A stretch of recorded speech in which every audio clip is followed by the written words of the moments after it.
তবুও সমান্তরালভাবে প্রতিবেশী এক বিধবার সঙ্গে পরকীয়া চালিয়ে যাচ্ছিলেন। আসসালামু আলাইকুম ভিউয়ার্স, আশা করছি সবাই অনেক অনেক ভালো আছেন। ভিউয়ার্স, ভিডিও শুরুতে ছোট্ট একটি ভিডিও ক্লিপস দেখেছেন, সম্পূর্ণ ভিডিওটি দেখাবো এবং আমার স্ক্রিনে একটি ছবি দেখতে পাচ্ছেন।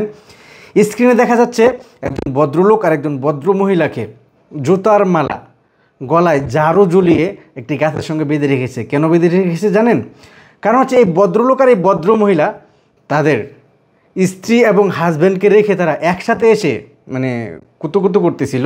সেই কুতুকুতু অবস্থায় এলাকাবাসী ধরে ফেলেছে। আর এই ভদ্রলোকে দেখেন বয়স প্রায় অর্ধেকেরও বেশি, শেষ প্রায় জীবনের শেষ প্রান্তে চলে এসেছে। এই জীবনের শেষ প্রান্তে এসেও পাশের বাড়ির বাবির সঙ্গে কুতুকুতু খেলা শুরু করেছে। এই কুতুকুতু খেলতে গিয়ে সে হাতে নাতে ধরা পড়েছে। ধরা পড়ার পর এলাকাবাসী তাদেরকে গাছের সঙ্গে বেঁধে রেখেছে। তো শেষ পর্যন্ত কি হলো আর কেন বেঁধে রেখেছে, ঘটনাটি কোন জায়গার, আমরা সম্পূর্ণ ভিডিওটি দেখব। সম্পূর্ণ ভিডিওটি দেখলে তারপরে বুঝতে পারবেন।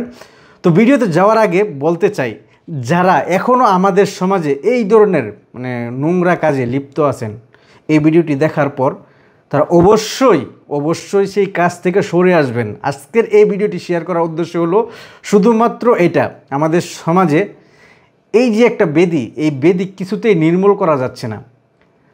আজকে মেনে নিতাম ভাই, তারা অল্প বয়স, বা এই যে ভদ্রমহিলার স্বামী প্রবাসে থাকে বা স্বামী তার কাছে থাকে না, সে অন্য একটি ছেলের সঙ্গে এই ধরনের কাজে জড়িয়ে গেছে। কিন্তু না, তাদের সব কিছু ঠিকঠাক আছে। ঠিকঠাক থাকার পরেও তারা একে অপরকে ভালোবেসে ফেলেছে। ভাই কত ভালোবাসা, তো ভালোবাসা কোথায় রাখে আমি ভেবে পাচ্ছি না। তো এই ভালোবাসা একে অপরকে দেখানোর সময় এলাকাবাসী দেখে ফেলার পরে কি হলো, চলুন ভিডিওটা এক নজরে একটু দেখে আসি। যদুপুরের এক যুবক শনিবার রাতে বৃষ্টি মিঠে আবহাওয়ায় প্রতিবেশী বিধবার সঙ্গে পরকীয়া করতে গিয়ে হাতে নাতে ধরা পড়লেন এই যুবক।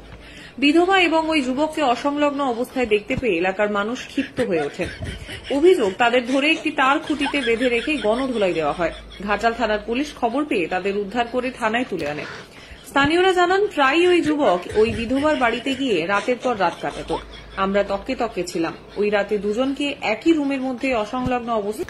তো ভিউয়ার্স, সম্পূর্ণ ভিডিওটা দেখালাম না, বুঝতেই পারলেন ভিডিওটা কোন জায়গায় ঘটেছে বা ঘটনাটা কোন জায়গায় ঘটেছে, আর এই ধরনের অপকর্ম করলে শেষ পরিণতি কি হয়।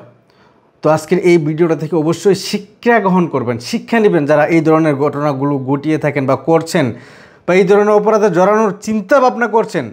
এখনই সময় আছে, চিন্তা ভাবনা মাথা থেকে জেরে ফেলে দিয়ে ভালো হয়ে যান, ভালোভাবে বসবাস করুন। আপনার যেতটুকু আছে, যেমন লাইফ পার্টনার আছে তাকে নিয়ে সুখী থাকার চেষ্টা করুন, অবশ্যই সুখী হবেন।